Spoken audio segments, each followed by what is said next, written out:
Dude. So the body's done. Very exciting.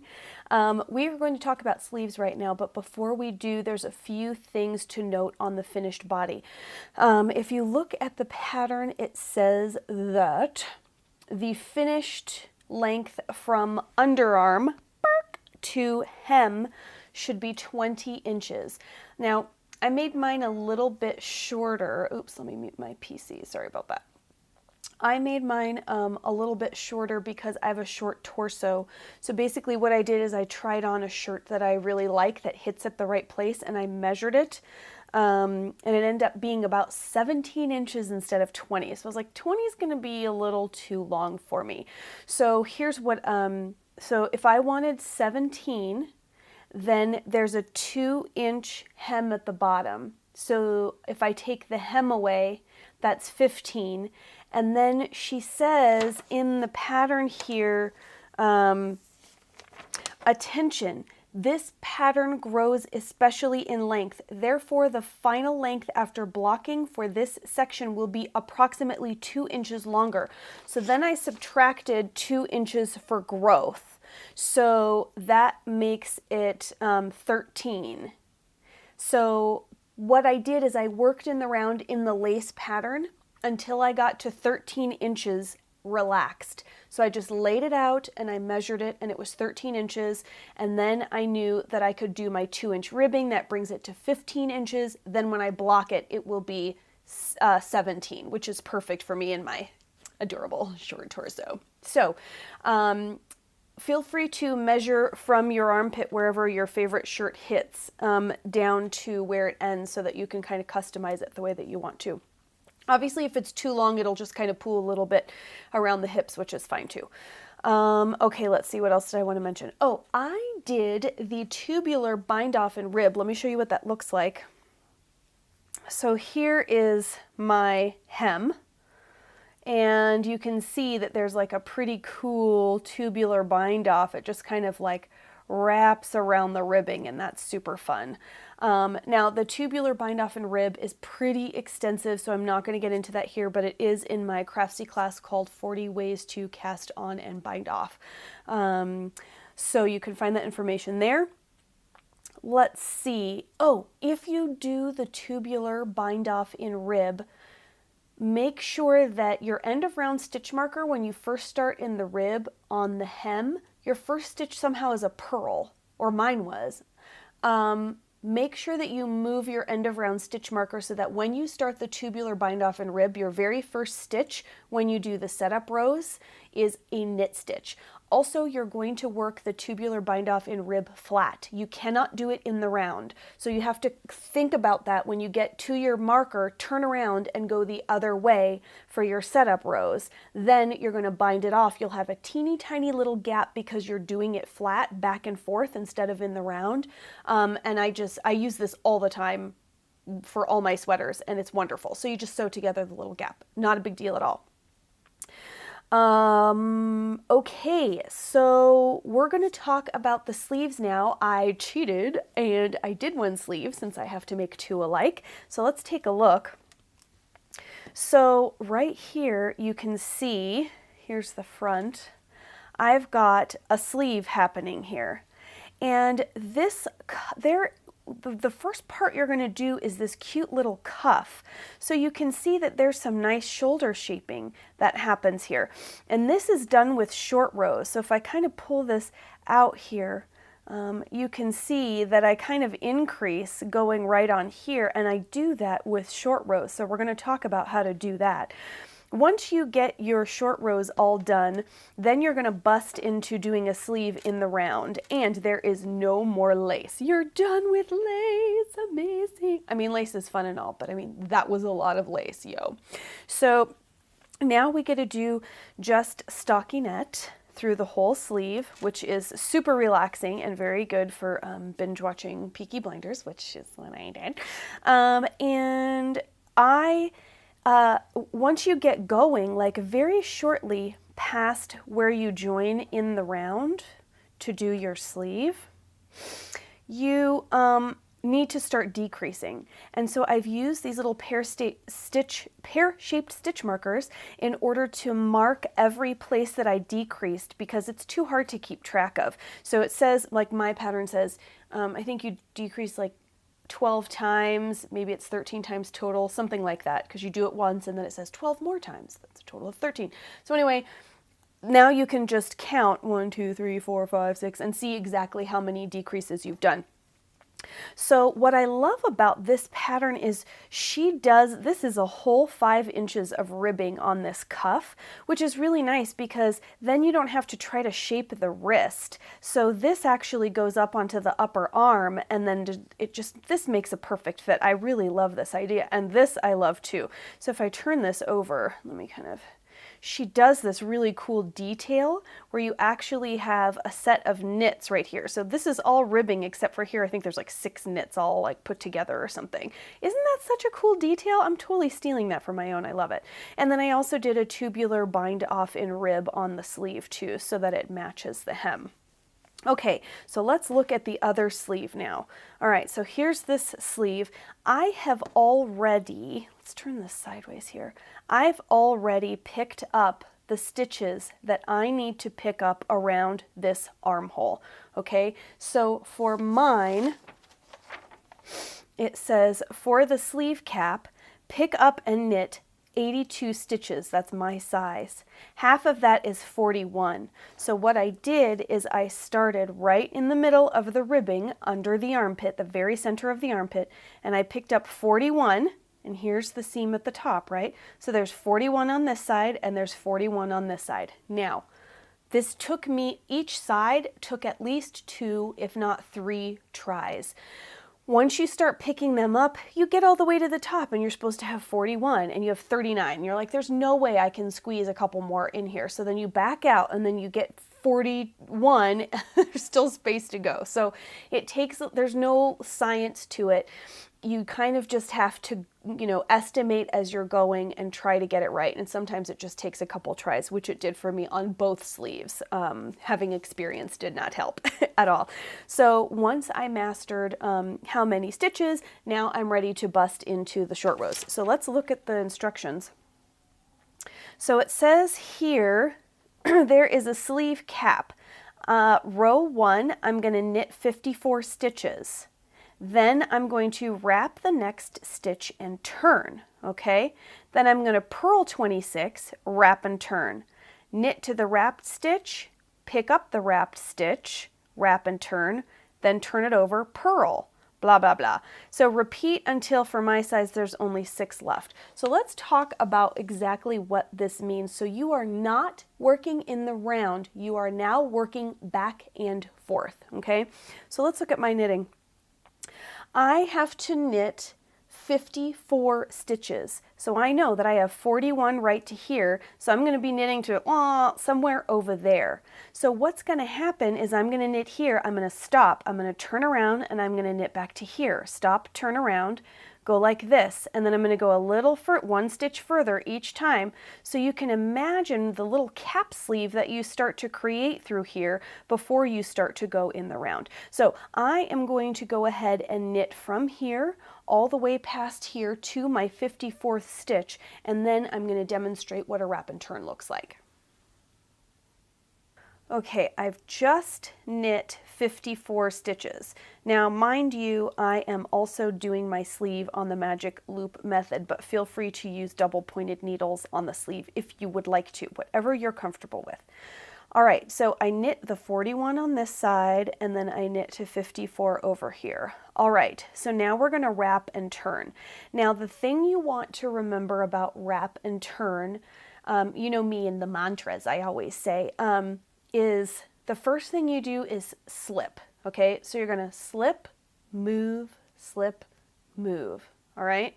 So you can always Google this information if you're doing short rows, and it's always the same. You always slip the stitch, move the yarn, slip the stitch, move the yarn, okay? So slipping is always first. So that's the wrapping part. So let me demonstrate. All right. Picture's worth 1,000 words. So let me find my live yarn. All right, So I've knit 54 and then, so I've knit 54 stitches. I'm going to wrap and turn this stitch right here, okay? So our mantra is slip and move, all right? So I'm going to slip the stitch over here, just like this. Then I'm going to move the yarn from wherever it is. It's currently in the back. I'm going to move it to the front. Now I'm going to put the stitch back. So here's our next slip. And then I need to move the yarn back to its original position. Move. All right? So let me just undo that, and I'm going to show you again what this looks like when you're using the mantra. Okay, so we've knit this one. We can tell our live yarn is attached to that one. So we're going to slip, move,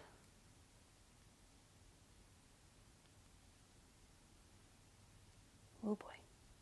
So if you get under just the one stitch you want, there it is. Slip, move, just like that, okay? Now, that is only the wrap. We've wrapped. Slip, move, we've wrapped. Now it's time to turn. All right, I'm looking at the front of the work. Remember I told you we're going to work back and forth flat. So now I'm just going to turn this whole thing over, bring my sweater over here, and now I'm looking inside the sleeve at the wrong side of the work, okay? So now my yarn has been moved. Let me just get it here so you can see it. It's in the front because we've moved it, which is perfect because I have to purl. Okay, so now my next instruction says, let me just bring this into the camera so you can see it. All right, so I've done 54, I've wrapped and turned. I'm now on row 2. I'm going to purl, for my size is 26 stitches, and then I'm going to wrap and turn. All right, so I'm going to pick it up, and my yarn is already on the back side. That's great. So I'm just going to start purling. 1, 2, 3, 4, 5, 24, 25, 26. Okay, so a little math check. So first of all, let's go over here and find the wrapped stitch. Usually if you pull, you can see, okay, see there's a little gap right here, and this little stitch right here on the end before the gap has a little wrap around it. It looks like a purl, but it actually is not. Okay, so my pattern said 26 stitches. So what's cool is half of 26 is 13. So after I turned here, I was supposed to purl 26. So as soon as I got to this part right here and started on the other needle of my magic loop, this was 13 here, that was 13 there. I love little nerdy checks like that, just to be like, I totally did it right, my sleeve is centered, I can keep going. Okay, so I've done my 23rd stitch. Now, this time my yarn is on the purl side here, but it doesn't matter. Our mantra is slip, move, slip, move, okay? Our wrap is done. Now we're going to very gently turn this whole thing over. My yarn is now in the back, which is great because I have to start knitting, okay? So I'm going to start knitting this way, just like this. So I'm knitting back the other direction. Fantastic. Now, let's see how many I'm supposed to knit. All right, I'm on row 3 right here. Knit to wrapped stitch, pick up, wrap, and knit with its corresponding stitch, and then wrap and turn again. All right, so I'm going to go ahead and knit to that wrapped stitch. Remember I showed you what it looked like. There's usually a little gap on the other side of it. So I'm going to knit there, and then I'll show you what to do when we get there. Okay, so I've knit all the way around. Now I just kind of want you to see what I'm looking at here. So if I just kind of spread this out, you can see there's a little gap right here, okay? And if we look closely at these stitches, you can see this is a knit stitch. I'm kind of stretching it out here. This is a knit stitch, and then this one almost looks like it has a purl on it, but the purl is kind of like scooching it toward this guy a little bit. See that?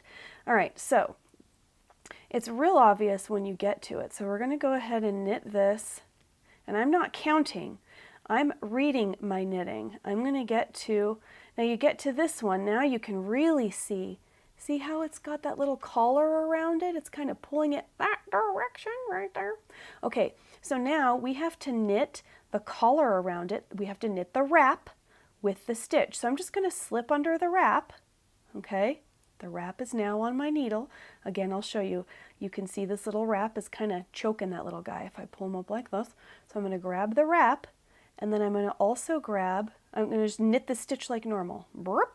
So now when I do a yarn over and I come through, I want to go under both of those pieces, just like that, okay? And then I'm just going to slip the one off.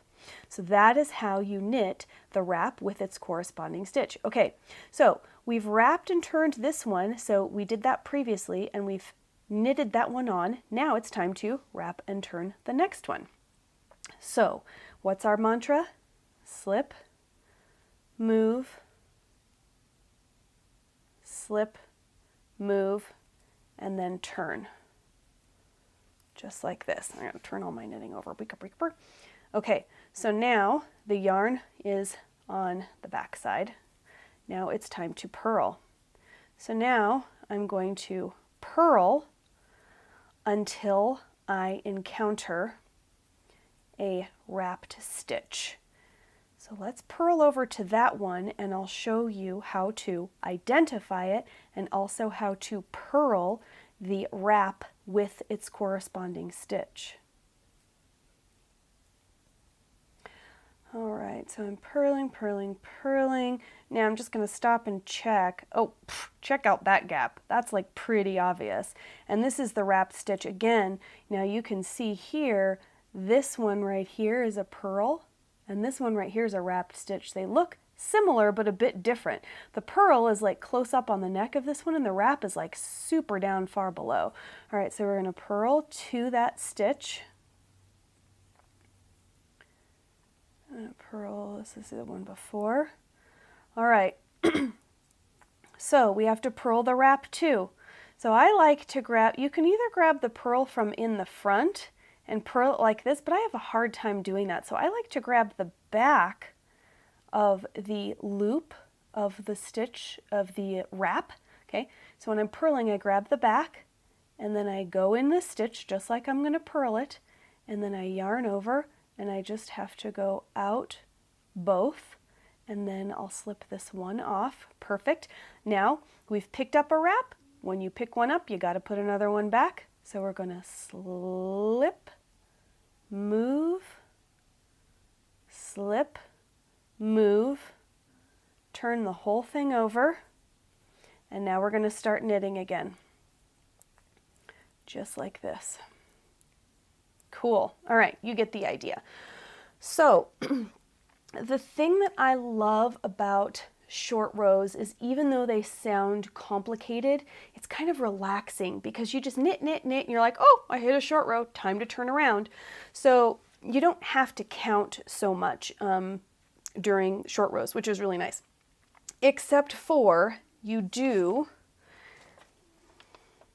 have to, you repeat rows 3 and 4, which is knitting to the wrap stitch, picking it up, making a new one, purling to the wrap stitch, picking it up, making a new one, until I have 6 unworked stitches. Okay, so let me just kind of show you what they're trying to say here.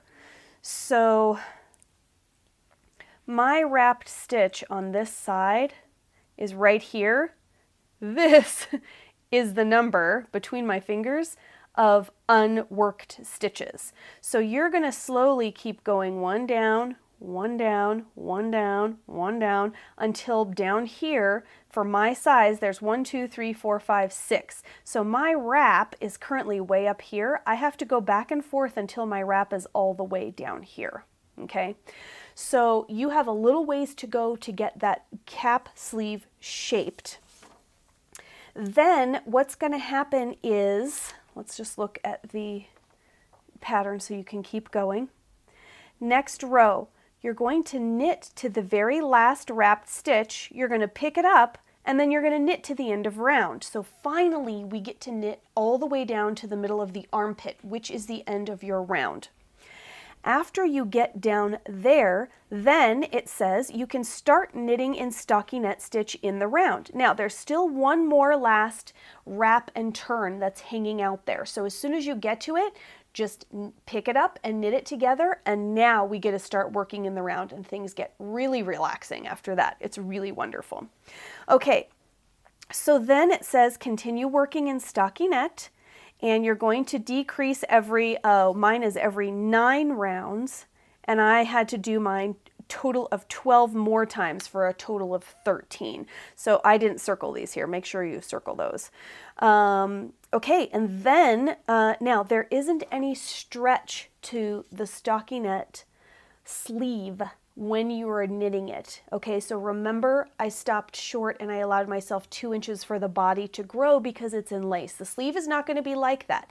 So you want to make sure that you knit the full 14 inches, and I did that too. For some reason, I did measure my arm. I put a sweater on that I really liked, and I measured the arm, and it was 19 inches, and that's what her finished size is. So that was perfect for me, so I didn't change anything. So when the sleeve measures 14 inches, then you're just going to bust into a knit 1, purl 1, except for there's this cute little part I showed you earlier where you knit 6 to give that little thing. So then you just do it until your sleeve measures 19 inches, and then you bind off. Okay, so you're going to have to make 2 sleeves alike, and that's real easy. Once you get the first one down, the second one's going to be super easy. Then we're going to talk about the neckband. Here's my plan. So the neckband, starting at the right front, you're going to pick up and knit approximately. I love it when it's approximate, because then you're like, you know, you just pick them up nice and even, and then your band is even, and you don't have to try to, you know, like squeeze a few in here at the end or spread them out or anything like that. So I'm going to approximately pick up 37 along the front neck. Let's see, mine says 61 along the back neck, and then 37 along the front neckline. It should say you should have approximately this many. It doesn't really matter, but just make sure it's odd. Let's see, make it an odd number if your stitch count is different. So it's fine, you can just kind of estimate. All right, so then what's gonna happen is you're basically just gonna, once you pick them up, which we know how to do, take your time, do it a couple times if you need to, then you're just going to rib, and you're going to knit in ribbing for like, oh, I think it says 3 more rows, so 1, 2, so for a total of 5 rows. Now, the bind off that I'm going to do here is also going to be the tubular bind off in rib, so that it matches everything else. And I think that's it. I think that will get you through both sleeves and the neck ribbing. I'm going to sneak back in here and stick an edit somewhere in here so that you, once I'm all done, I'm going to block it, and I'm going to make sure that I actually get an extra 2 inches of growth in my body. I have plenty of extra yarn, so if I need to rip out my hem and add some lace, I will absolutely do that, but I feel like now is the time you need to know that information. So once I'm all done blocking, I'll sneak back into this video and I'll tell you if I actually got that turned out. Otherwise, I will see you once my Henley is all finished, and I will show you the neck ribbing, and I'll give you any tips about the neck ribbing that you might need to finish your own. So see you in a bit.